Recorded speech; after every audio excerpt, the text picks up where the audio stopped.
গরম ভাতের সাথে যদি এমন একটা তরকারি হয় আর কি লাগে, আর কিছুর প্রয়োজন হয় না, খুবই মজা করে খাওয়া যাবে। আমি এখানে একটা প্যানে তেল গরম করে পেঁয়াজ কুচি আর কিছুটা রসুন দিয়ে দিয়েছি। রসুনগুলো আমি থেতলো করে দিয়েছি, আস্তে আস্তে কিন্তু আদা চেঁচা করে দিয়েছি। দিয়ে একটু তেলের মধ্যে পেঁয়াজ আর রসুনগুলো ভেজে নিয়েছি। ভেজে নেওয়া হয়ে গেলে আমি তেলের মধ্যে হলুদ ও গুঁড়া, মরিচ গুঁড়া আর ধনের গুঁড়া দিয়েছি। আপনারা এখানে মরিচ গুঁড়াটা একটু বাড়িয়ে কমিয়ে দিতে পারেন, যে যেমন ঝাল খান। পরিমাণ মতো লবণ দিয়ে একটু তেলের মধ্যে ভেজে নিয়েছি। অনেকে আছে পানি দিয়ে দেন আগে, আমি একটু মশলাটা ভেজে নিয়ে পরে পানি দিই। পানিটা দিয়ে একটু কষিয়ে নিয়েছি ভালো করে।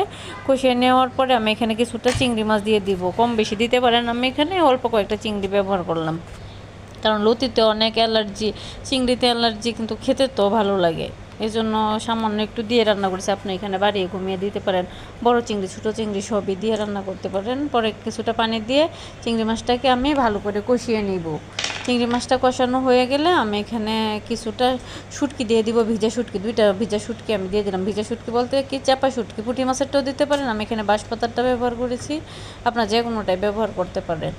এইভাবে দিয়ে আমি ঢাকনা দিয়ে ঢেকে দিয়েছিলাম একটু শুটকিটা একটু নরম হওয়ার জন্য। শুটকিটা নরম হয়ে আসলে আমি এখানে শুটকির কাঁটাটা ছাড়িয়ে নিব।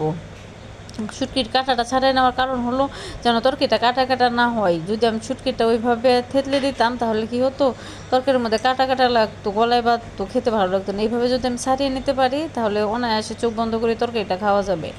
এই জন্য আমি এইভাবে দিয়েছি। দিয়ে একটু নাড়াচাড়া করে একটু পানি দিয়ে এবার একটু ভালো করে কষিয়ে নিব। ঢাকনা দিয়ে দিলাম, ঢাকনা দিয়ে আমি এটাকে কষিয়ে নিব। একটু কষিয়ে নেওয়া হয়ে গেলে আমি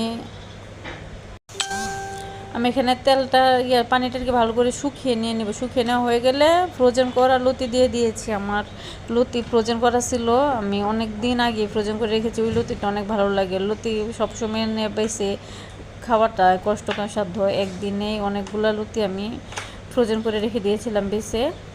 পরে এটা অনেক ভালো লাগে। ফ্রোজেন করা অবস্থা যে বরফটা ছিল ওই বরফটাই গলে গিয়ে অনেকটাই পানি বের হয়েছে। এটা দিয়ে আমার লতিটা ভালো করে সিদ্ধ হয়ে যাবে। এখন আমি একটু ঢেকে দিলাম।